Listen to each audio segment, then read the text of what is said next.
Hi, everyone, and welcome back to that UFO podcast. My name is Andy, and I am joined today by a podcast host, researcher, and now documentary maker, part of the team that brought us new release Cosmosis. Love to welcome back to the podcast, Kelly Chase. Kelly, welcome. Hi, Andy. Thanks so much for having me back. It's great to see you. Very good to have you back on. Looking forward to this one because we are going to be chatting your new creation alongside J. Christopher King. I believe last time you were on, it was with Jay. I know Jay's been on himself previously as well. So it's good to get Kelly solo. But if anyone's listening to this and isn't familiar with Kelly Chase, a little bit of your background would be great, Kelly, and what's kind of brought you to the UFO dance. Sure. So I'm the host of the UFO Rabbit Hole podcast. I've been doing this for about 3 years now. Up until just a few months before I started my podcast, I actually wasn't thinking about UFOs at all. It wasn't on my radar. I had an anomalous experience that kind of opened me up to the idea, and things just sort of snowballed from there. And it's been really interesting. It's been a crazy ride these last few years. But yeah, you can find me on the UFO Rabbit Hole. I'm also a monthly guest host on Whitley Strieber's Dreamland. And then, as Andy said, also in our new show, Cosmosis, UFOs in a New Reality. And I should probably mention Ontological Productions within that as well, which that is that the overseeing company now because that's also produced books at this point, hasn't it? Yes, yeah. So Ontological Productions is the company I started with J. Christopher King and also Jordan Flowers. And yeah, we do right now so far we did our docu-series. We're working on a new podcast. We have published a book and we're going to be publishing some more books coming up this year. The book we published was Unidentified Flying Hyperobject by Dr. James Madden. Yeah, so we're doing all kinds of things.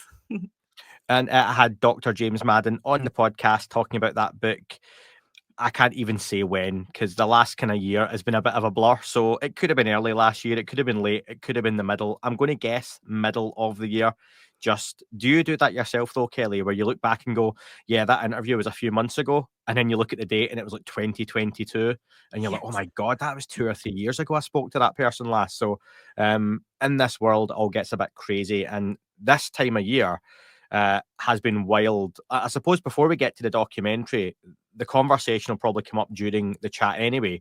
What's your take been on January 2025 and revelations, documentaries, political upheaval, all of the above? Oh my gosh, it's been wild, hasn't it? I was just on a call yesterday with Jay, Christopher King, and both of our like private communities.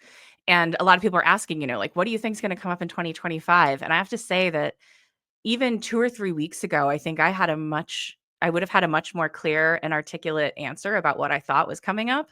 And I would have been wrong. Like I can own that. I have been really surprised by everything that's happened in 2025. I think that I usually am someone who kind of tries not to get on the hype train too much when Mm, people are like, this is the year or next month or just wait 6 more months. I'm always like, I'll believe it when I see it. And I'm not going to get myself all worked up over it.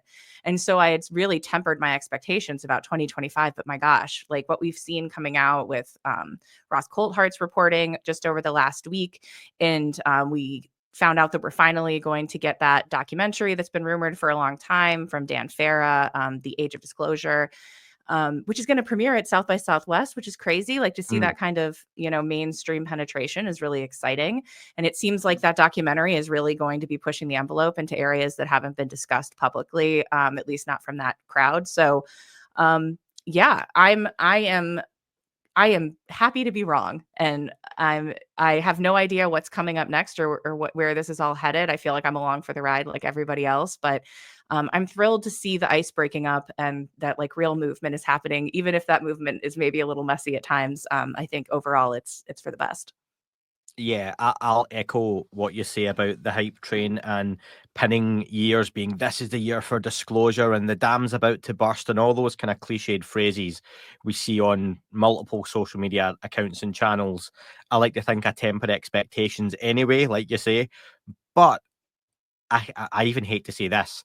I get a feeling we're going to be in a different place at least. Is that fair to say at the end of this year than we are now? I think last year, while did we get progress last year, or was it a case we kind of treaded water? We uncovered a few things. I don't think we maybe got what we hoped for. 2024, think I spent the year waiting on these whistleblowers coming forward that never really seemed to materialize. And then all of a sudden, January 2025 hits, and whistleblower, and more are rumored to be kind of coming forward in the near future. So maybe we are going to be a little bit further forward by the end of this year than we kind of think. I think so. I mean, just the movement that's happened in the first month gives me a lot of hope that, maybe we aren't going to be where we want to be by the end of this year, but I do think it's not. 2024 did feel like a little bit of a treading water year. But this feels different for sure.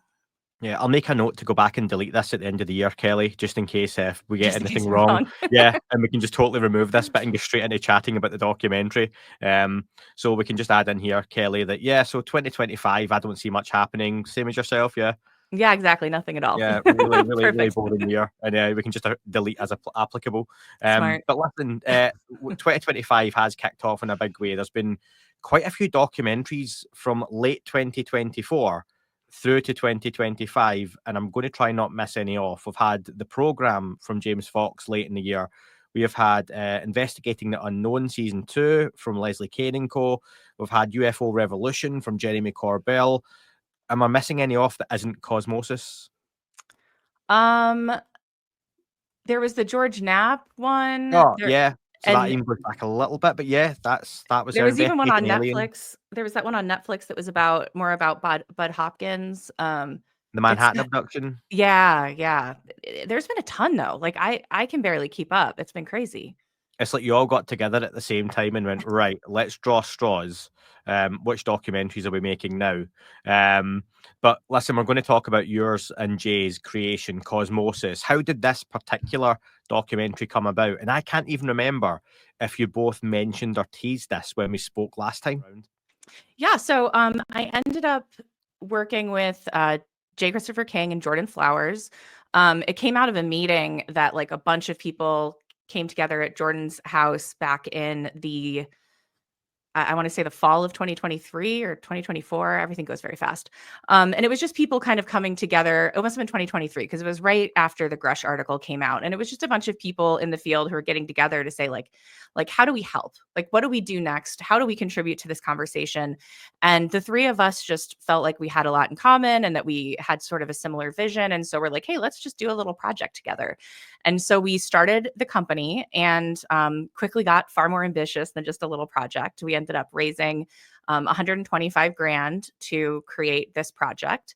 And what we really wanted to do and what we got excited about from the very beginning was this idea of creating a docu-series that starts with the assumption that the UFO phenomenon is real. We recognize that not everyone's there, that not everyone feels that way, but there have been so many incredible shows that have come out that we really admire, but so many of them are arguing the case that we should even be talking about this at all, which understandably is an argument that still needs to be made with the public now. But there's this growing group of people who have recognized that this phenomenon is real and who are ready to have kind of a deeper conversation about what it means about the nature of our reality and the future of humanity and that sort of thing. And so we wanted to create something that sort of spoke to that. I think we've also felt like a big part of the conversation has been kind of dominated by the disclosure narrative. All of us are big supporters of disclosure, obviously.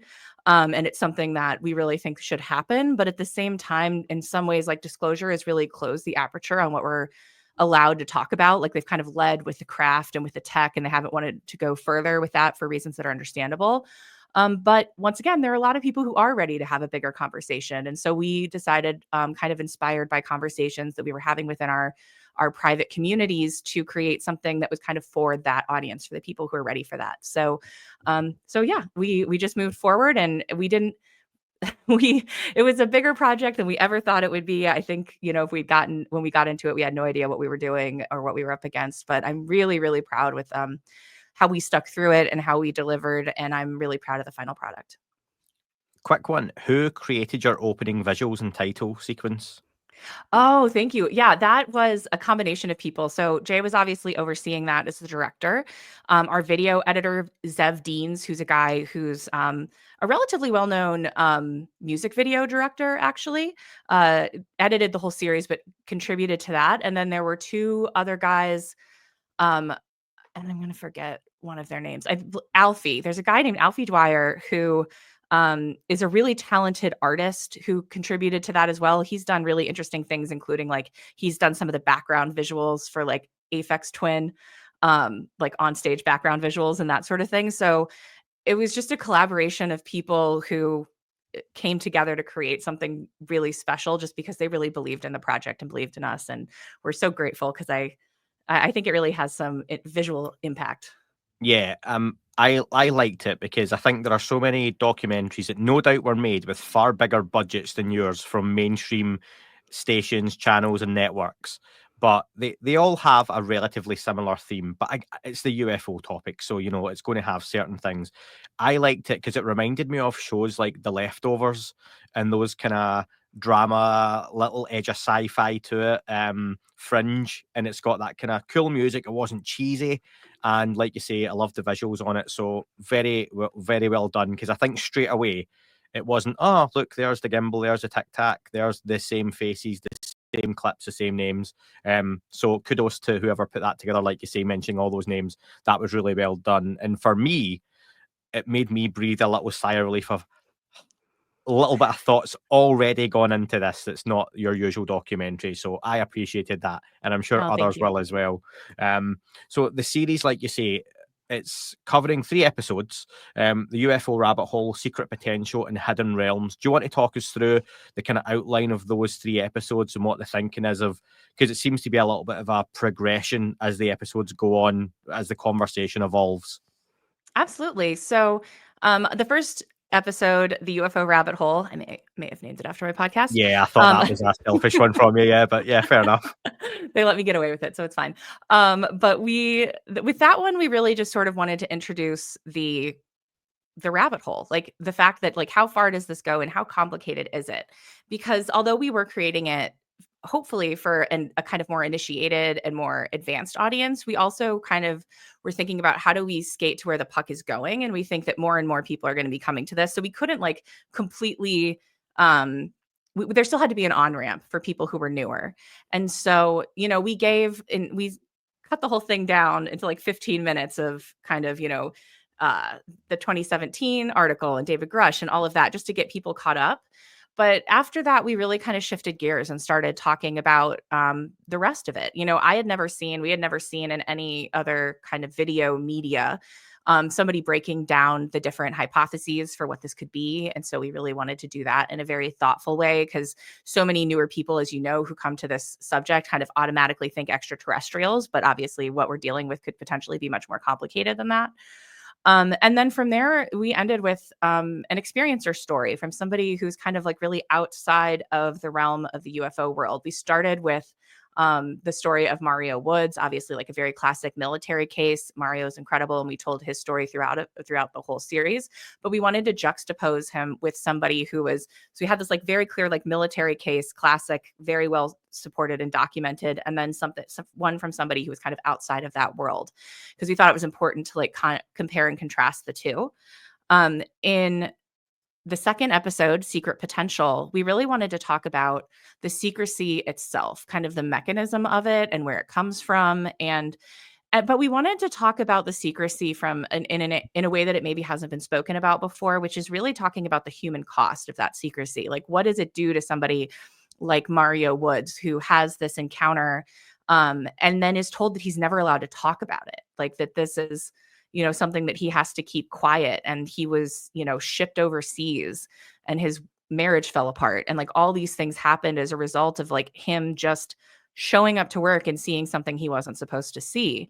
So we wanted to talk about that, and we also wanted to talk about the fact that so many of the people who have been involved with ufology from the very beginning are people who, if you look at their histories, aren't actually just into UFOs. What they're really interested in is human potential, near-death experiences. Some people might even say the soul, which I think is really surprising for a lot of people. And so we wanted to talk about that. We wanted to talk about the fact that yes, UFOs are a part of that secrecy, but kind of like UFOs in some ways are almost the front for like a deeper secrecy that lies behind that has something to do with human potential. We don't make a lot of speculation about what that is, but we just wanted to make that case. And then in the third episode, Hidden Realms, that was where we really wanted to talk about the experience itself. I think if we lose anybody, that's where we're going to lose them, and we're okay with that.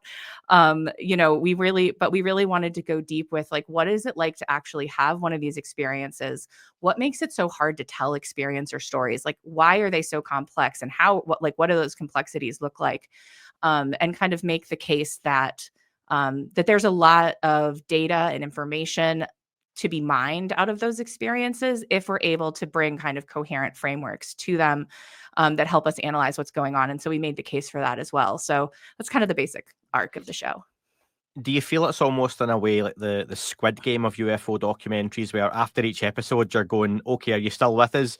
And you might have a drop off, not that you're killing off viewers, but you may have some folks go after the first episode, I'm into UFOs, or I'm looking to get into it. Experiencer stuff, oh, you lose me. But there's a chunk of people who go, I'm intrigued. And then you take them into the second episode and you get a little bit deeper. And by the end of that, like you say, you're going even further. And again, it's okay, are you still with us now? And again, you might lose some folks, but that happens with any TV show or series or documentary, whatever it is.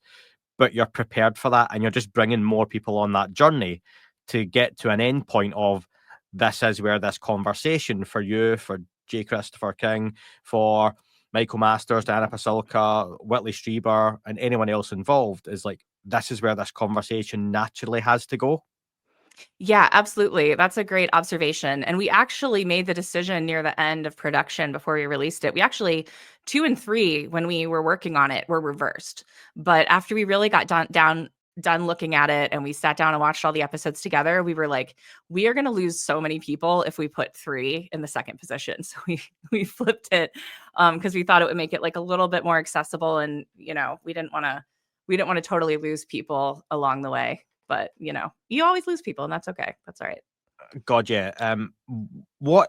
So what's your position before we get into this on, you mentioned in the program, I think sets its stall out early on, we don't know what this is, but let's not assume, like you say, it's extraterrestrial. And I think that's a great question at any level, whether it's a podcast, a blog, an article, a Twitter post or X post, whatever you want to call it, to get your average member of the public involved. Because I think for a lot of folks, it will make them at least go, well, what do you mean? And that's not the usual conversation. What's your position right now if someone says to you in the street, you do UFO stuff, like, are those real? I mean, what's going on? What do you say back? Actually, I mean, I think that's a great point. One of the first things I usually say is like, yeah, it seems like there's something real here, but it's really different than what you might be thinking just based on, what you've heard about UFOs in the past. Because I do think that introducing to people pretty early on in the conversation that what we're dealing with might not be extraterrestrials, or might not be strictly extraterrestrials, because it does, like you're saying, it sparks something in them. It like gets to that curiosity, because they're like, well, wait, because I'm just like, okay, well, if it's not extraterrestrials, I'm like, what is it? And I think that the path that I've seen that is most effective in terms of talking to people who are newer to the topic is just sparking their curiosity. Because I think that it's the thing that got probably all of us into this, right? Is this almost this seemingly unanswerable question that we can't seem to walk away from. Have you got like a favorite representation of the UFO phenomenon in maybe Hollywood movies or a TV show? Oh gosh. I mean, I think Close Encounters of the Third Kind, I think, ends up being standing the test of time really well. Obviously because it seems like they were in contact with people like Jacques Vallée, who are having, giving them some insight into the things that were actually going on.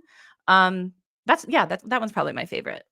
Yeah, no, that's fair enough. And regarding that conversation, I was really glad to get you on, and I mentioned before we hit record on this, because I've got red lines in the UFO topic, that not that I don't cross them, I'll talk about anything in the UFO conversation, and I'm happy to listen to anyone's story, testimony, thoughts, opinions, whatever it may be.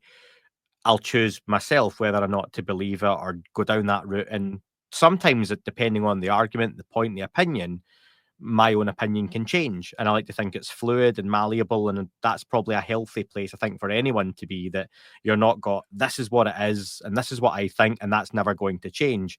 And we see that across the UFO topic. Couple of things for me. One, and people always get in touch with me about this, like the orb phenomenon.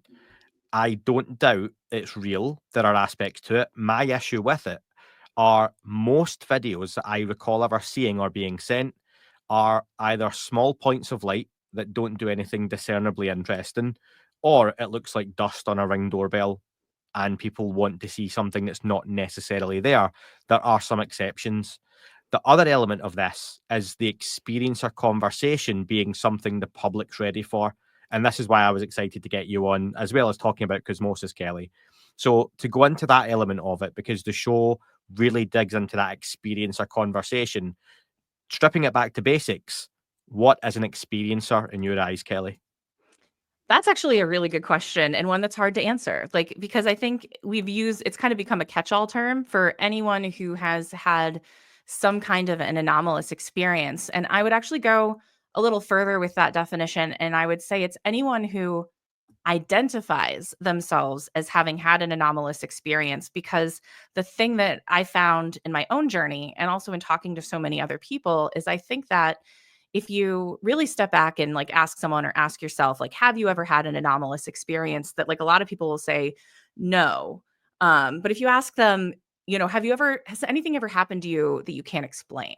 They'll be like, no, but then they'll come back to you a little bit later and go, you know what? Actually, there was this one time I had this dream, something happens, right? And so I guess I'm going with this is I think that a lot of people are experiencers, but there's an element of self-identification. There's an element of like of when you're an experiencer, you're somebody who said like, okay, yes, this happened to me, and you're now open to exploring it. And I think a lot of people have these, but they're not open or ready to talk about it or to think about it, which is totally fair and fine.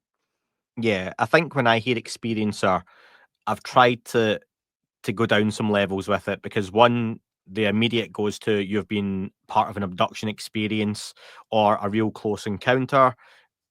That isn't always going to be the case, but then you get people who have had a sighting but had a real physical, emotional, or mental moment from it. Something incredible's happened to them, good or bad.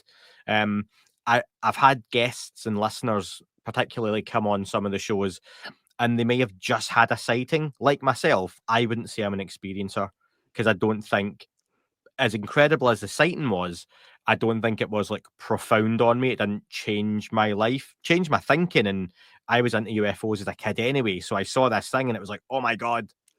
But it didn't make me go like, wow, I'm an experiencer now. So there's definitely, I think, for me, levels to it.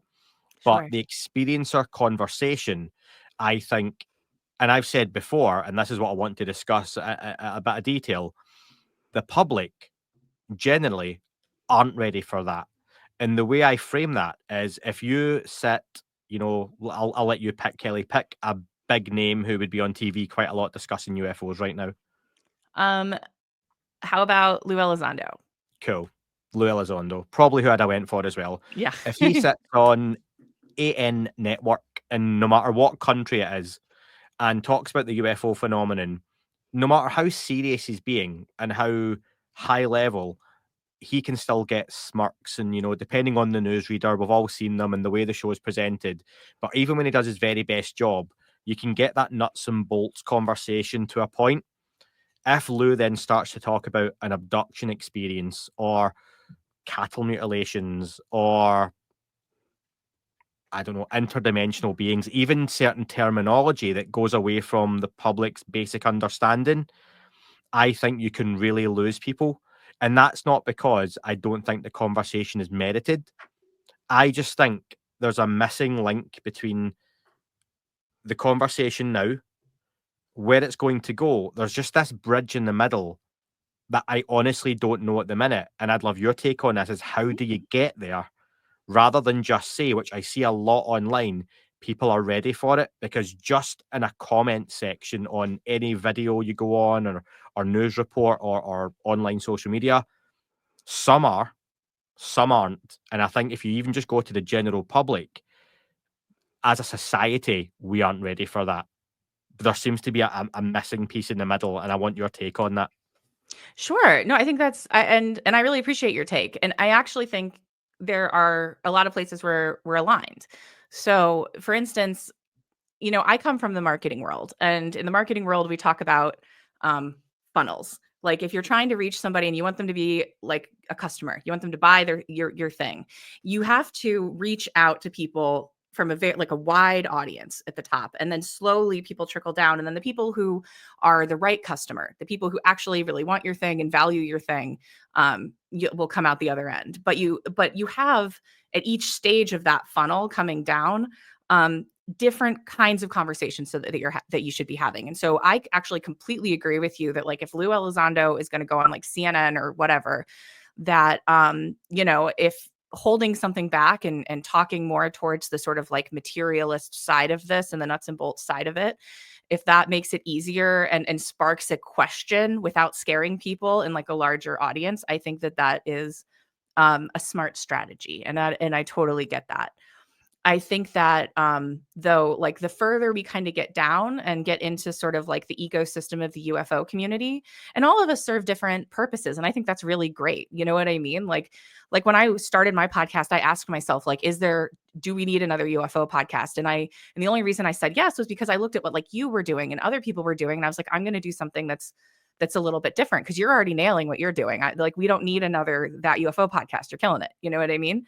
Thanks. So like I think that, but I do think that, it's not for me to say where exactly in that funnel, we should start talking about this stuff. But I think that, an example, but I do think that we've maybe gone a little too far overall in terms of not talking about this stuff within the UFO community, because then you have people like we had last week with Jake Barber and Colonel Blitch coming forward and talking about receiving telepathic messages about abductions, about Colonel Blitch talked about a mantis experience that he had.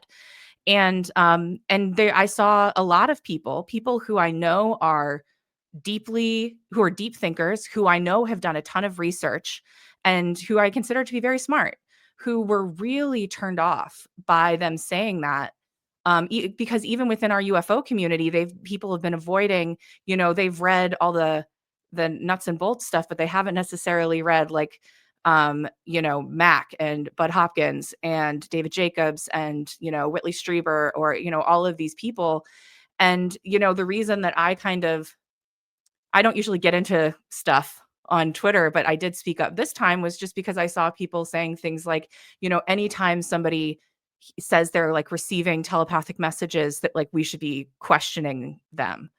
And like that's something that I've experienced. That's something that like a lot of people that I know have experienced. And it's been the story this whole time. Like abductions, mantids, grays, like missing time, like all of these things have been around from the very beginning.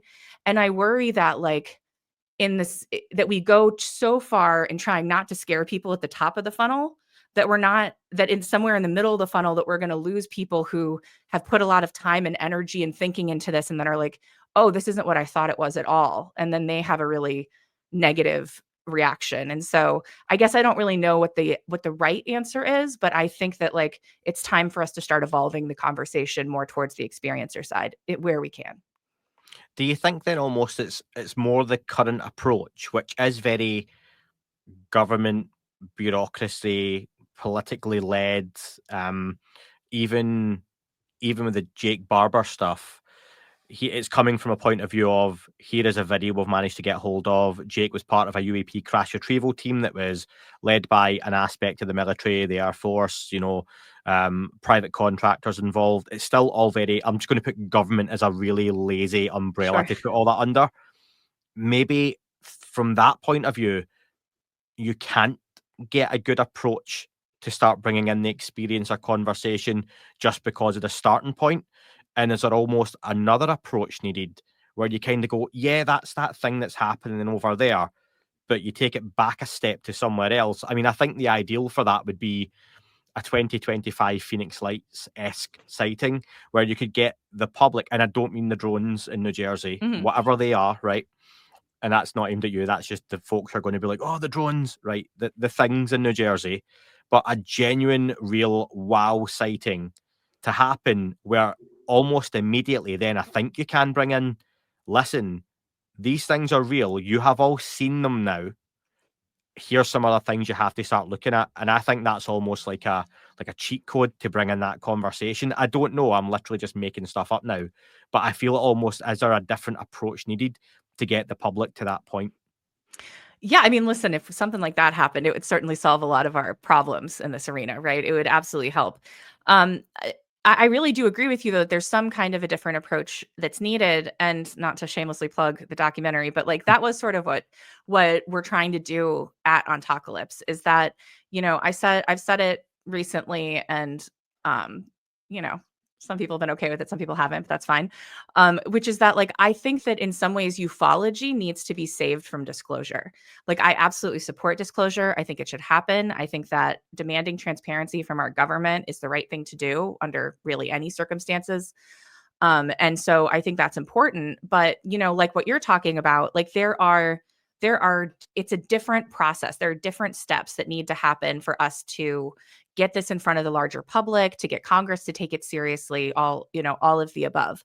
But it seems like the disclosure narrative has like become the entire conversation, and that in a way there needs to be kind of a different track, right? Like they're not opposed to disclosure, but kind of like something that can run alongside disclosure, where we're not really where people who are ready to do that aren't waiting for permission or for the people, the rest of the public or the government to get to a certain place, but are able to kind of start from where we are now, with kind of more citizen led initiatives to move forward in our understanding with what we can do. Because the other thing we know is that like the government the government is probably never going to be fully transparent with us about Mm. what's going on here. Like we're pushing for greater transparency, but because this is a national security issue, any of the people that you talk, everybody from Lil Elizondo to Jake Barber has said like, no, the people don't have a right to know everything,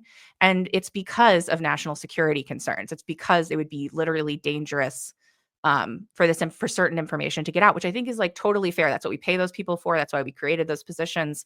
But that doesn't mean that like your average everyday people can't come together and sort of move the conversation forward on our own outside of that paradigm.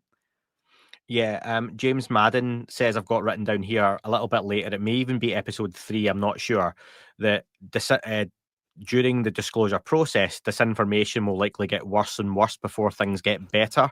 And I like that he actually mentions overestimating what disclosure may actually bring, because how do you trust, like you say, the people bringing you that disclosure? This government, and again, government's a big umbrella, isn't it? But these organizations, the government, the Air Force, the military, CIA, FBI, NSA, whatever they may be, coming out and saying, okay, we'll tell you the truth now. How do you then choose to believe that? Because you're then going, okay, but this is the truth. That's then you just choosing to believe. And I think that's probably the problem with any governmental disclosure, no matter how small or big, is, and I think we probably saw it in recent years with various things that happened in the world and society, that people will fracture and split off into, this is the truth and no, this isn't the truth, and they'll find their own kind of camps and find their clubs to be in and argue black is white and white is black and everything in between. What does that situation then start to look like for you? How much trust or faith do you put in a government saying, here's what we know? To be honest with you, I tend to be a very optimistic person. I'm somebody who tends to believe that like people are good. And I think that most of the people who work in our government are doing so because they're patriots and they want to do the right thing. That said, I don't think that the the military intelligence apparatus is not set up for transparency. That's like the last thing that it's set up for. It's set up for security, risk mitigation, those sorts of things. And so in a way, I think if we're like looking to them for disclosure, we have to understand that that's not what they're set up for. That's not what their objectives are. That's not the job that we've tasked them with doing. And so like it's not that I don't want people to hear in what I'm saying that I think that everyone involved with disclosure is lying, or that they're nefarious in some ways, or like this is all some kind of a con. I think that it's all part of a very big cumbersome process. the United States government is basically a multi-trillion-dollar organization that employs millions of people. You know what I mean? And so yeah, I'm not holding anyone personally responsible. And I think most of them are doing the job that they think, and they're doing the thing that they think is best and probably is best. But when it comes to like the disclosure narrative, I don't really believe it. Like I don't believe I just don't really believe it. I think that there's No. a lot going on. I think that it's and I get tired of even trying to figure it out. You know what I mean? I think a lot of this stuff will be shaken out in history and we'll figure it out. We'll study it for years and years, this period of time, and try to figure out what happened. But in the meantime, the phenomenon is still real. People are still encountering it. It still exists. And there's like a huge conversation that we can have outside of that disclosure paradigm that I think is still really valuable and rich. And listen, I'm still obsessed with disclosure. I listen to every interview, I watch everything, I keep up on it. I'm rooting for all of them, but I also carry like a really high degree of skepticism about like how much of this is a kind of manufactured narrative to a certain extent. Mm. Have you seen the film A Few Good Men? No, I don't think I have actually. I should have. No. That's a big one, huh? Yeah, yeah. I mean, I've only watched it pretty recently, and there's a famous scene. Everyone knows the Jack Nicholson "You can't handle the truth" Right, moment. right. Yeah, but there's a whole speech he has where he's like the bad guy of the film, but the best villains have a point to what Mhm. they're saying, and he basically makes a speech. I won't even try and repeat it around his role at that level of kind of authority is to protect the American people, and he's a patriot, and he will do what he needs to do, and he will do things that people would only dream of in their nightmares to protect the people and the country, and to hell with anyone who thinks otherwise. It doesn't matter what lawyers or those around in a courtroom or the public in general think. They don't know what they know or know what they need. So he makes this kind of big speech and point, and I imagine that's what a lot of these shadowy cabal leaders and generals sitting around, when they hear, yeah, but the public want to know, they're going to sit there and say, to hell with what the public want to know. They don't know A, B, C, all the way down to Z, and then back to A again. Some of it, like you say, we probably don't want to know. Some of it we don't need to know for national security reasons, probably even kind of boring, some of it. But then there are elements of it we do need. And like you say, perhaps that kind of shakes out in history. One of the elements of the show that I really liked, and great timing for you guys, was the psi element being brought up. You know, whether you want to call it psychic powers, psionics, whatever, it's been called so many things over the years. What Oh, and by the way, shout out to the 1980s Cosmosis educational broadcasting Oh, little thanks. piece. I could see that going down really well in schools. So, yeah, little shout out to whoever came up with that. Um, but from a sci point of view, what was you thinking of getting that in there? What kind of conversations were you and the other guys having around how far do we go with this conversation? Yeah, I mean, so something that was really valuable to me in this project, and was really just in my life and my own understanding, is that for people who aren't familiar with J. Christopher King, is he's the co-founder of the Experiencer Group, which is a very large and thriving group of experiencers. It's a support group for experiencers, basically online, and I'm a member of it as well.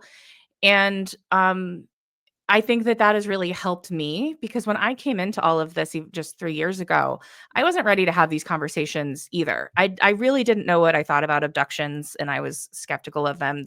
The kind of psychic element of a lot of this was like hard for me to swallow. But it was only really through talking to experiencers, getting to know experiencers, coming to terms with my own anomalous experiences, that I was able to start having those conversations. And so we deliberated for a long time about kind of how far we wanted to go and what we wanted to say. But at the end of the day, we felt like the kind of psi element of this conversation is it's not in every single case, right? Like like your example, you saw a really kind of incredible UFO, but for whatever reason, nobody knows why. Like some people also have like some kind of a psychic awakening or a Yeah. telepathic communication or something, and other people are like, "Hey, look at that cool thing!" Right? Yep. That's how my UFO sighting was. I didn't have any. My I saw something in the sky, but there wasn't much else to it for me. It didn't change my life. Um, and and yeah, I mean, so I think that we felt like it was prominent enough and was prevalent enough within the literature that we decided to go for it. And I'm glad that we did, because like you said, I mean, it was a gamble. We certainly weren't expecting that a few weeks later after it came out that would suddenly become a part of the conversation. But it just worked out that way. Yeah. Do you feel validated including that then because of what's come out? I mean, I think the real validation for us has come from just hearing from experiencers themselves that they feel, at least from the ones I've heard from, that, you know, so many people have said that they feel like seen and validated in a way that they hadn't felt before. And I know how isolating that can be for people. So we felt really proud about that. It's cool to see it come up in the disclosure narrative, and that certainly helps us. You know, it's not a bad thing at all, but you know, those weren't really the people we were trying to do that for. This was kind of like a love letter from the heart to the experiencers, especially that final episode. I can appreciate that, and something that's really pushed me to do the kind of weekly listener shows now is how many times when I did do them, a listener would call up and tell a story. It could be relatively basic, or it could be really detailed, and it could be anything from a sighting to a more full on experience that really traumatized them. And the amount of folks afterwards, I would get usually I would get some people saying, you know, I really enjoy the podcast. That story wasn't for me. I don't buy into that element of the conversation, etc. I get folks who are really skeptical listening to the podcast who almost border on not believing in UFOs as a general thing, but they're like, something still draws them to the conversation. But then I get so many people get in touch with me, and Kelly, you'll get this as well, who will then say, I've had such a similar experience, or I've never heard anyone say that. And that's exactly what happened to me. And for them, it's like, it's a relief. I think like Jake Barber talks about ontological relief, doesn't he? That for some people they're hearing, it's not just me out there. And other people are going through or have gone through these similar types of experiences. Yeah, I mean, I hear that from people all the time. And it took me a long time to do it, and I was afraid to do it. But earlier last year, actually just about a year ago, I released an episode about my own anomalous experience.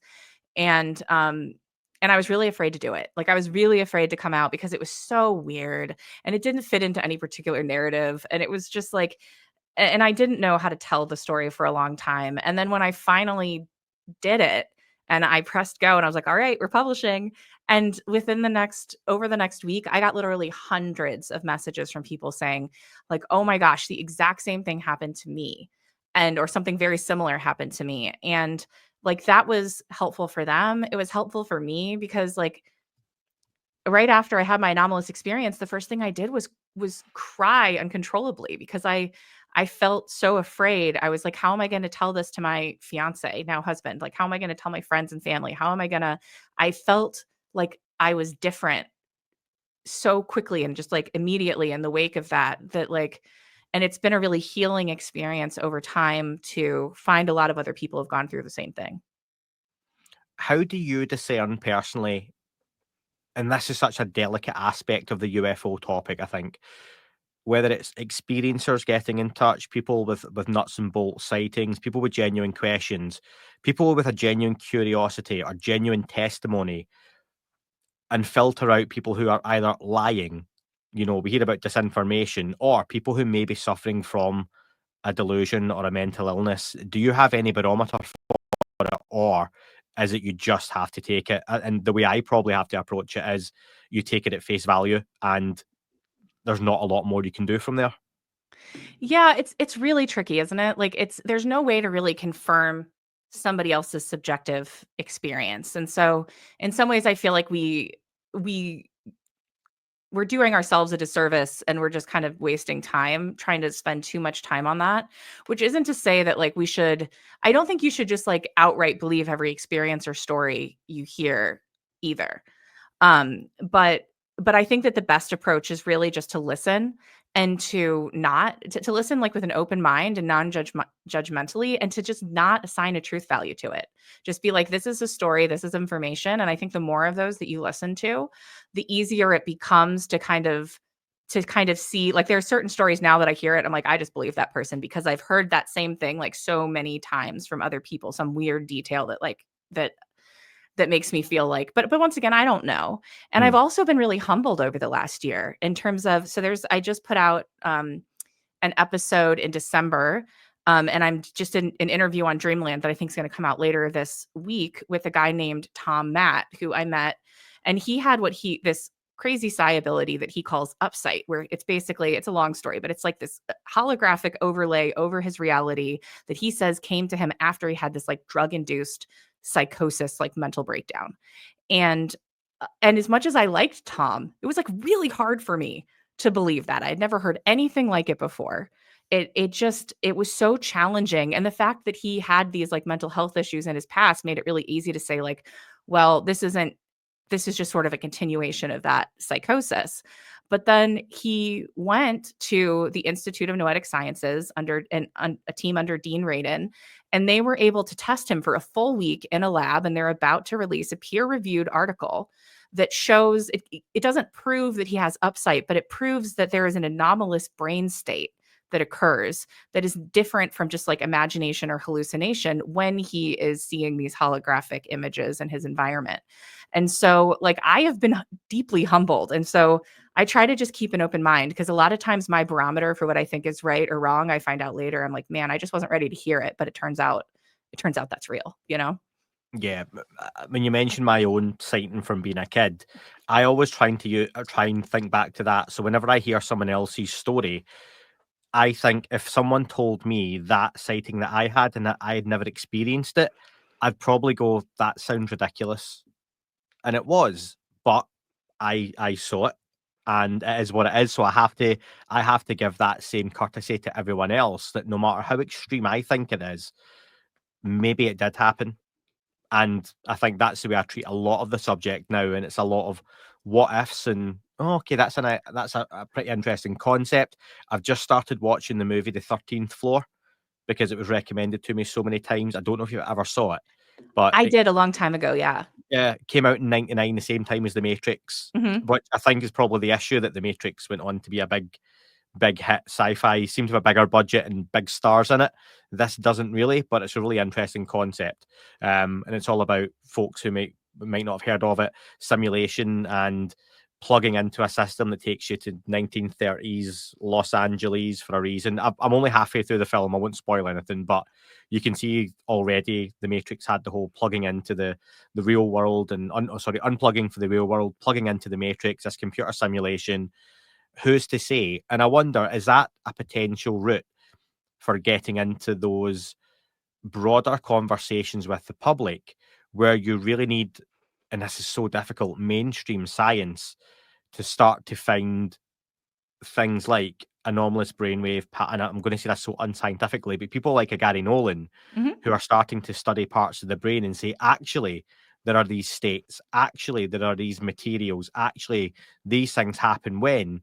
And if you get more and more mainstream academics, perhaps a Sol Foundation's a big gateway to that. You can start to bring in the public when they start to see some real serious people talking about some pretty out there ideas, or, the woo.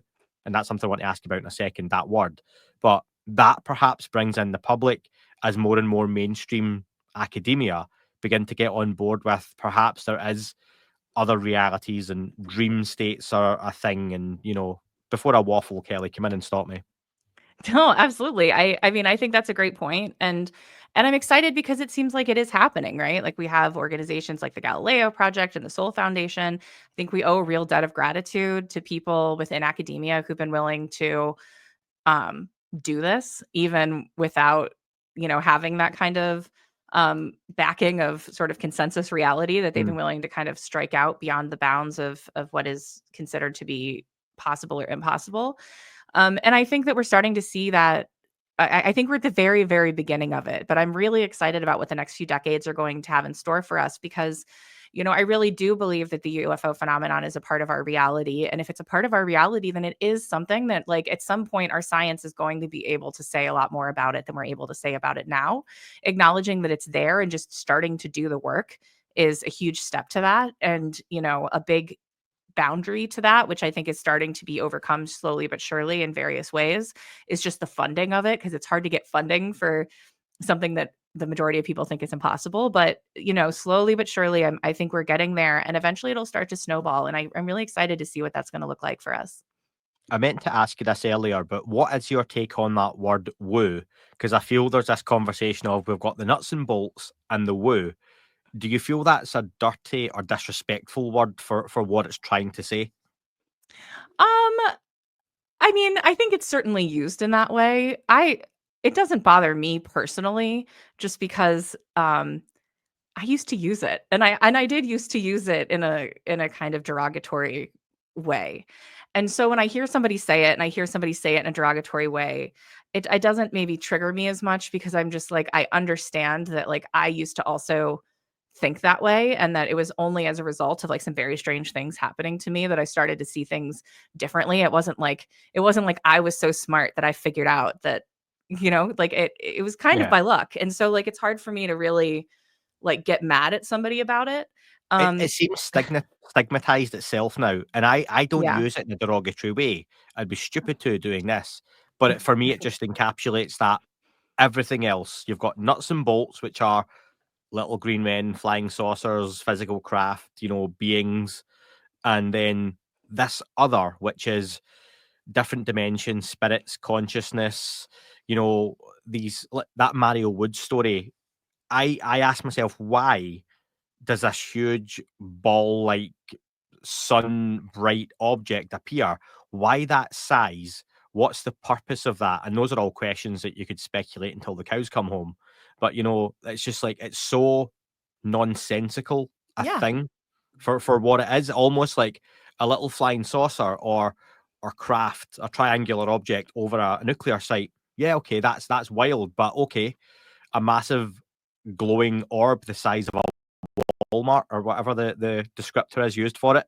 That just sounds ridiculous. But then you hear like Jeff Nicchitelli talks about the Vandenberg Air Force Base, this huge rectangle the size of a football field. The sizes just are ridiculous and incredible. Mm. And that for me is just like, for me, that's woo. But what sort of words would you use to describe that? Or is there a word? I mean, to be honest, like I'm kind of fine with woo. I'm somebody who really believes that um that language the point of language is communication. And like if somebody says woo and I know what they mean, and like what you're saying, like all of those ideas can be Yeah. contained in three letters, then like by all means, like let's if it's working and you say it and I know what you mean, then like great. And I think that like I know that there's a lot of reasons that people might be offended by it. I fail at times, but I really do try to not get too like personally invested in other people's perspectives and point of view, and like in a way that I would get offended by it, because Mm. everybody's on their own journey. I certainly don't have all of the answers. There's probably all kinds of things that I'm wrong about. But as long as we're communicating and you're saying a word and I know what you mean, like great. So like I don't have a problem with woo. Yeah, and I asked that and I wanted to because over the months and years, now and again I'll get one of those emails to say, "Oh, don't say woo in a bad way, Andy." And I reply with, "I'm genuinely not. It's just the word that encapsulates so much." And I'm with you on this idea of not getting too hung up on other people's perspectives, even if I don't agree, because I often joke about the idea that if one day alien races come down here and say, "Where's Stephen Greer?" because that guy has been talking to us for a while, a lot of folks are going to have egg in their faces, including me, Right? and I'm going to have to sign up to his course and be like, "Yep, Greer was right. There's Bijou standing there. I'm I'm all in. I'm on board." Until that time, I'll argue otherwise. But yeah, there's just too much that we don't know. And like I say, I like to keep a fluid, malleable opinion as it goes along. What are your hopes if people watch the 3 episodes, they take away from this documentary? And I suppose I'll ask you, one, give me like your average Joe general public, but two, someone listening to this who has an interest in the UFO topic in some way, shape, or form. Yeah, I think for people who are just kind of new to the topic, I hope that they just find something in it that sparks their curiosity. I don't expect that somebody who's coming to it will see all of it and be like, "Well, this makes perfect sense and I agree with it." Like I think they might have a lot of questions, and that's okay. Because I think like but if there's any part of it that sparks a question for somebody that causes them to then start their own research and to start looking into it or to ask questions, or even just to look at the world a little bit differently, I feel like that is a win. I'm really passionate about not it's never my intention to try to get somebody to think exactly the way that I think. I think the most important thing about my work and what's most important to me is just sparking curiosity and giving people tools and resources to figure out what they think for themselves. And so I hope that's what happens there. And for people who are in the UFO community, and particularly people who are experiencers, I just hope that they feel, I think especially for experiencers or people who've been studying this for a long time, that probably there's nothing in the show that you're going to, I think I will say you'll see new things, things that you haven't seen in this kind of media before, but probably nothing that's going to be like blow your hair back and be like, wow, I didn't know that, like this stuff is out there. But I hope that those people feel well represented. I hope that they feel like we did a respectful and worthy job of representing them and representing the field. And I hope that they feel like they can show it to people in their lives who maybe are still earlier on in their journey. No, I would say you did, and I'd like to think I'm someone with a reasonable knowledge of the UFO topic. There are so many folks out there who know more than me, who research and write books and make documentaries and make better podcasts than I do, or have great blogs, or are journalists. I like to know I know some stuff, and even for me watching it, just sometimes watching a documentary series, this was 3 episodes, you could watch an 8-part. If I come away with even one new idea or way of thinking, or for me, even the sentence from James Madden I took away about disclosure might not bring what people expect it to, it's like, that's quite interesting, because for so many, disclosure is it. That's it. And he's saying, well, you might get that and be like, oh, it's not what I expected or what I thought it would be. And it could be the start of a whole new process. So it really, that got me thinking, which I enjoy and appreciate. And I like it does bring in a new crowd, or should bring in a new crowd, because it does give that on ramp still, but you don't dwell on it. It's not a full hour of here's everything that happened in 2017, which, let's be fair, at this point, we have seen that movie a Yes, lot. we've done That it. It's been done very well. It's by other Yes, people. it's been done very well several times now, and it comes a point you're like, yeah, if you gave me a $10 million budget, Kelly, and went, go and make a documentary on 2017 to now, you'd like, I mean, I could, but it's going to look a hell of a lot like the other ones that have been made with a lot less money. So I think that story's being told, and those new takes and approaches are definitely a way to go. And just before I get to some listener questions, shamelessly, I'll mention when I've just done the Encounter series for Wondery Oh yeah, Plus. congratulations on that. Thank you. Again, for me though, I've been offered things in the past where I've been like, that just sounds like something that's been done by other people and it's been done well and done better. So I don't see the point in me doing it, give it to someone else or whatever, or something's not struck my fancy. But with this, they paired me with someone who didn't know anything about the UFO topic. And I was like, oh, that interests me, because I'm almost going to get to spend time sitting convincing your ordinary member of the public, to like this thing that I like, and how is that going to go? Especially when you're focusing it around like Rendlesham Forest, as the series is. And there's Ross Coulthart, Nick Pope, Charles Halt, and myself and Elle go back and forward in that conversation as she's kind of brought along on that journey, much like you're trying to do with Cosmosis, of going, here's this topic. I know some of this is going to sound ridiculous, but just give me your ears for a few minutes and see how long you can get them along for. So Totally. again, you hope kind of you can bring in fresh ears and fresh eyes. This podcast is going to have people listening to this maybe for the first time today, Kelly, for anything to do with UFOs. It's going to have Yeah. folks listening, looking at us two, going, they don't know what they're talking about. I've been researching this for 50 years plus now, and they're saying nothing I've not done before, but then everything in between. And I think that's just the overall beauty of the UFO topic, that it's got something for everyone. Yeah, no, and congratulations on that. That's so cool. And Wondery is such a big network that I'm sure that'll get in front of a ton of people who aren't really in the like UFO podcast ecosystem. And so I think that's fantastic. That's great. Yeah. Hopefully it does all right, and it looks to be. But anyway, listen, I had listeners get in touch, Kelly, before I let you go, to ask some questions. Some of these may touch on themes we've got to, but even if you've answered it, give us a little quick recap. Sure. So Rob says, "Hi Kelly, and congrats on Cosmosis." Kelly, was there a lot of deliberation about what audience to cater for with Cosmosis? And you sort of touched on this. But Rob says ufology has become a very broad church, and finding your people whilst attracting new interested parties must have been interesting. Yeah, thank you, Rob, for the question. We did talk about it a lot, but in some ways it felt really natural because Jay has his private community, the Experiencer group. I have my private community through the UFO Rabbit Hole Patreon. And we do frequent calls on Zoom and that sort of thing. And I felt like between Jay and I, he gets people who are coming to the topic because of an anomalous experience that they've had. My show has been kind of more of like a UFO 101 in a way. And so it's like people who are kind of coming to it sometimes from just a more like intellectual approach. Maybe they haven't had an experience, although there's certainly experiencers in there as well. And just from the conversations that we were having in those spaces, we'd have calls with like, 100 people or so a week, and hearing the things that they wanted to talk about and realizing that those were things that weren't being covered kind of by the the larger conversation, the disclosure conversation. And so I think we went into it feeling like we kind of knew who our audience was, and we knew that it was an audience that wasn't really being served at the time. And so I think just it was a really natural progression for us to then take what we were learning from our communities and put it into creating the docuseries. And I give them, the members of our communities, so much credit for being an inspiration for what we ultimately did. Buddy says, "Hi Kelly, have you ever reflected on how your own experiences correlate with those induced by psychedelic drugs? Was there a specific moment or insight that led you to lean towards a spiritual interpretation rather than a purely biological or neurological one?" That's a great question. Thanks, buddy. And I do think about it. I continue to think about it. I think that like my understanding of what happened to me has definitely evolved over time. I'm someone who has done a lot of psychedelics, and so I have, there are absolutely correlations between those two things.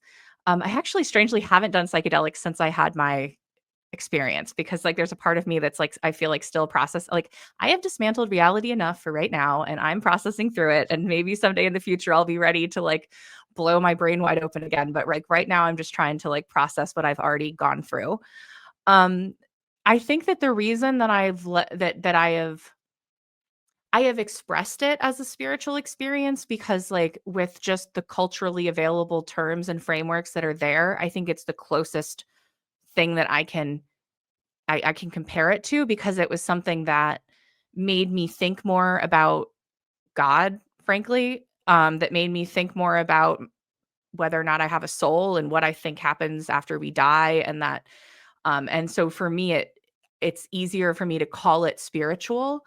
But I will say, because these words are also tricky, right? And we don't have great words to describe them, that like in Mm. terms of me coming down hard and fast and saying like this was a spiritual experience, or like the entity that I encountered, or the thing that I had, that like that was God or an angel or whatever, like I am still completely, I have drawn no conclusions about the source of that anomalous experience. Like I think when I talk about it being a spiritual experience, I'm just trying to like compare it to whatever is closest. But that doesn't mean I've like drawn conclusions about what caused it, if that makes sense. It's complicated. Yeah, no, and you're spot on about those labels. You mentioned it in the documentary series, and it's just the word used at that time, and that's something that Jake Barber's been pulled up on by some folks in various comment sections or commentaries online. His use of feminine energy or spirituality and religious aspect to this, and it's just the word being used. It doesn't necessarily mean that's what it was, but that's just how he's trying to put across. He's had this experience that is just so unlike anything he's had before. And those are the labels, like you say, angels, demons, NHI, alien, demonic. It's all potentially one and the same, or they're all very different things, or completely wrong and it's something else entirely. We Right. don't know, We don't but it's know. just the label being kind of slapped on it right now. I always go back to my de facto. At one point, people said the sea was silver because there was no word for blue. So Yes. there you go. That's a great Um, point. Russell says, "Hi, Kelly." Everyone started their questions with "Hi, Kelly," and I've never Oh, had this. It's really strange. "Hi, Kelly. Really enjoyed your podcast. Missed it a lot when you had to put it on hold. Did enjoy Cosmosis also. As someone who has had, as long as I can remember, had an interest in the subject and pretty intensive for the last 20 years, even I struggle with the psychic element that the direction of travel disclosure is taking. Given that I believe we are past the point of no return, the upheaval that this element could have in respect of wider society is immense. One random aspect of many that needs to be considered is potential access to sensitive financial information and the effect this may have on the stability of international markets. That's where Yeah, Russell ends up. that's a really I mean, I think that's a really good point, and I think that it probably will be disruptive, and I think that there's a reason why, and this is why I say, like, when I say, like, what we're getting from the military intelligence community isn't necessarily the truth, that I also am not necessarily saying that they're bad people. Like, I can understand why they wouldn't want certain things to come out. Like, if people start to become aware, and I'm not even saying this is necessarily the case, but, like, let's just say, like, that most people, it turns out, actually do have some form of psychic ability, then, like, things like information security and all of that sort of stuff suddenly becomes a real problem for us. And but I will say also that, like, I think we're going to be dealing with that particular problem regardless, with the rise of quantum computing and that sort of thing. Like, I think that we're already, like, I think we're currently on the brink of kind of a real crisis when it comes to information security and that sort of thing online. I think that's going to happen anyways, but I mean, it's still a great point. And these things are going to be disruptive. And I think it's really easy for those of us who are like myself, who are obsessed with the topic, who want to see things come forward, to just be like, let it all out and let the chips fall where they may. You know what I mean? But I can absolutely recognize that there are things that we should be careful what we ask for. I guess I'll say that, because we things might end up being messier than we think as we move forward. Yeah, and there's elements of it I think of, and I know the That UFO podcast Discord loves to talk about AD after disclosure, Bryce Mhm. Abel, Richard Dolan's book. It's a kind of running joke, but in a really loving way that they do appreciate that. But co-authored, of course, from those two. The idea that there's going to be a lot of almost boring, and I put those in quotation marks, elements of this phenomenon, like insurance, that will be a problem, or patents and monopolization from private contractors who are given technology they shouldn't have been given and others didn't get it. And then you come to this now, not new element for by the love of God by any means, but big noise going by in the background there, sorry. That this element of this psychic phenomenon. And when you talk about national security, how do you let a species or society like we have now know that at a fundamental level, by the way, you're all psychic and have these incredible abilities that are potentially latent, that just as a species, these mobile phones and technological advances have totally dampened in so many of us. But yeah, with a little bit of training, a little bit of clarity, you can view things, you can read people's minds, you can see stuff. And if you're a whole new generation of terrorist or financial terrorist or whatever you want to call them, you now have this whole new avenue that, again, I'm talking about that Jack Nicholson, military industrial complex guy sitting going, you want to give them this, you want to give the public this when they can't be trusted with some of the most basic tools in society. I can totally understand that aspect of it. And that's where I go, there are so many elements of disclosure that you couldn't just give to the public. So they would almost have to lie and hold stuff back. But that's a really murky conversation. Yeah, it's totally, you know what, I will say this. I'm glad I'm not the person who has to make those calls. I think those are really tough calls to make, and I do think I can absolutely empathize with why, because I think that, because my opinion, this is just my opinion, that what we're seeing, or what we've at least been seeing, this last week's been a curveball, but that we've been seeing up to this last week was controlled disclosure for exactly that point. I think Carl Nell really laid out the case for that really well at the first Soul Foundation, like the talk that he gave there, in the infamous kind of like timeline slide showing how this was all going to roll out. Like, I can completely understand why people have tried to go about it that way, and that looking back, if we do get catastrophic disclosure, that we might wish it had been more controlled. Absolutely. Yeah. And do you know something I have stepped back from, especially the last year, is any one individual or even any one organization bringing about disclosure. Because I think if you let an individual or an organization get so far down the line, if that organization turned out to be bullshit or they are dismantled or something happens that brings them into disrepute, it would knock back everything else so badly. It almost has to have that multi-pronged approach for disclosure that along the way, some of the horses can fall while Yeah. others can carry on going, because otherwise I think you leave yourself kind of wide open as a topic, as a community, as a thing, as a movement. So yeah, Liam says, "Hi Kelly." Of course, I've always been curious about your personal experience, which led you down the rabbit hole. From your description, it sounds like you had a spiritual awakening rather than anything obviously UFO related. Did you pick UFOs so you could reach a modern audience and then slowly introduce to other connections? Most people choose religion or spiritual practices after your type of experience. For you, why did you choose UFOs? That's a really great question. Thanks, Liam. So for me, even though my anomalous experience really wasn't related to UFOs, but the way that it was related to UFOs I have an instinct that it was related to UFOs is because in the like 3 or 4 months leading up to that, I had gotten into the topic and I had gotten completely obsessed. And I feel like that obsession and that kind of like it caused me to already start doing some dismantling, and I think it just opened me up in some way. Like, obviously, there's no way for me to prove that or to know, but I had the sense that those things were deeply related.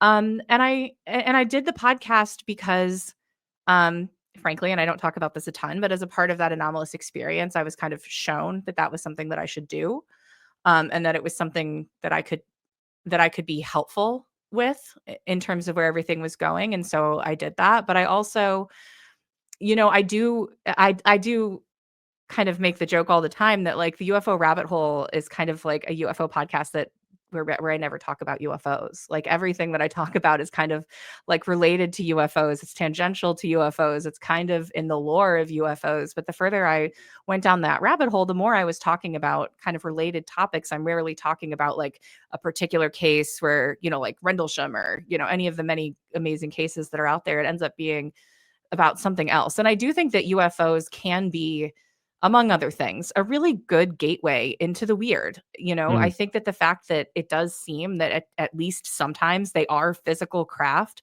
it seems as though probably the government does have some of these things somewhere and that they've been able to perhaps even reverse engineer technology for it. And if that's the case, then it takes this world of like the woo that we were talking about and it makes it physical and it makes it material, and that gives people kind of a foothold into this world from which they can start to explore other things. And so yeah, I do feel like it's really valuable for that. and we got one breaking news question just in. It's not Mhm. really breaking news. That's a terrible way to word that. But someone just caught me on my emails before we finished up, Kelly. Hi, they literally said hi, Kelly again. That is the bingo card complete from Erin. Do you think the potential for humans understanding or even developing telepathic and other psi abilities is a relevant or significant reason for the legacy program's secrecy about the phenomenon? So we were just discussing it, Mhm. but your take on that again. Yeah, I do think it's a part of it, and I think it's a bigger part than people know. When I was at Contact in the Desert this last year, Jay was hosting an experiencer panel with a bunch of famous experience. Famous is a strong, you know what I mean, experiencers that are well known in the Yeah, community. yeah, yep. And they at the end he asked a question that was like, what do you think this is all about? And I was really stunned by the answer because these are all people who are well known for abductees, people who've been contactees over like decades, that sort of thing, like Whitley Strieber and others. And every single one of them said that it was about telepathy. And I was kind of just like, what? Like that didn't sound it was a surprising answer to me. And the more that I've learned about this and the more that I've kind of gone down that rabbit hole, the more I begin to suspect that that may be the case. That not just that like telepathy and psychic abilities are a part of this, but that perhaps there is something potentially, I don't know, but potentially happening to the human race where suddenly this is emerging again. And I don't think we're really clear on why that is. I can speculate. Like a lot of models around anomalous experiences and psi abilities and how they emerge end up being based in trauma. And so there's a part of me that wonders if just the fact that the world is so interconnected right now and that we all know probably too much about all of the horrible things that are going on in the world and that there's been so many really distressing things that have happened, and that there's so much anxiety about like where this is all headed and how we're, there's so many very plausible apocalypse scenarios from AI to the climate, all these other things. Like maybe the collective trauma that we've been going through is awakening something in us at a species level that is almost like a defense mechanism against these things that could be a tool to help us move forward. I think it's harder to hate each other. Like if I could really see into the person's brain of the person that I want to argue with, would I really still be arguing with them if I understood like where they were coming from? Probably not. And so, I mean, like I said, that's wild speculation, but I do think that it's been, I think that that is a much larger part of the conversation than even I recognized until relatively recently. And I think that it's been held back, not even necessarily for nefarious reasons, but just because it will be, if that's the case, it's very disruptive for a lot of reasons that we've talked about, in the last hour. Yeah, and if you've not heard your question asked, it was answered in the body of the show. So thank you everyone who got in touch. And I'd love to finish up, Kelly, with what are you working on now? And does that include a second season of Cosmosis? It does. So the first thing that we're working on is the UFO rabbit hole is actually going to be coming to an end, and but it's not really ending, it's evolving. So I'm going to evolve the UFO rabbit hole into a new show called Cosmosis. Jay is going to be coming on as kind of a co-host with me on that. We're going to be bringing in a lot of voices from the show and kind of double clicking into a lot of the concepts that we wish we'd been able to talk about more. And so that's really just, I've felt like the UFO rabbit hole is ready to expand. I just want to bring in more voices. It's really been my voice, and I think it's time for it to be more voices than just mine. We are working on the second season of Cosmosis. Jay and I are already concepting that now, and we don't have any kind of a timeline on that yet, but we fully intend to move forward with it. And I think we'll probably be doing the Archives of the Impossible conference is coming up in the beginning of April. And I think likely that will be our first shoot for whatever this second season of Cosmosis will be. And we'll definitely keep people posted. Awesome. And just to wrap up, how can folks watch Cosmosis if they haven't already done so? Yeah, so you can find all of the links to all of the platforms at watchcosmosis.com. We've recently expanded, I think, into like over 24 other countries. We've put captions on things on Vimeo that in Spanish, Portuguese, Chinese, Japanese, and French, I believe. So we're trying, and we're going to continue to expand that wherever we can. But if you're trying to find it, watchcosmosis.com has all of the links to the platform. So hopefully you can find it there. And if it's not available in your country, we are working on it. Feel free to shoot any of us a message on any of our platforms, and we'll add it to the list of places we're trying to get into. I'll pop that link into the description. But Kelly, thank you so much for your time. Congratulations again on a wonderful documentary series, and of course the evolving platform, formerly now that the UFO Rabbit Hole podcast, not that UFO Rabbit Hole podcast, because that just starts to become a whole mess of it's a mashup. Yeah, absolutely. Someone can go and claim that if they want now. But yeah, thank you so much, Kelly, and best of luck. Thank you so much, Andy. That is all for this episode. Thank you very much for tuning in. Don't forget to leave the podcast a review on your chosen platform. Apple and Spotify do make a huge difference to the algorithm. If you're checking the show out on YouTube, please don't forget to like and leave a comment on here as well. Any sharing you do is very much appreciated on any social media platform. And finally, you can listen to shows ad-free and sponsor-free in their glorious full versions by subscribing for less than the price of a coffee on Apple, Spotify. Just search That UFO Podcast Premium. YouTube, you can sign up and be a member, or you can do that through patreon.com. Thank you very much for listening, folks. It wasn't a tic-tac and not quite a saucer, more like a hubcap designed by Chaucer, a little baroque and quite steampunk, like Alice was playing bass for the Parliament of Folk. The little fucker hovered right outside of my window, and when I shoved out the screen, he made it an issue. I don't think he expected me to see his ass, but I'd had some champagne and smoked a little grass.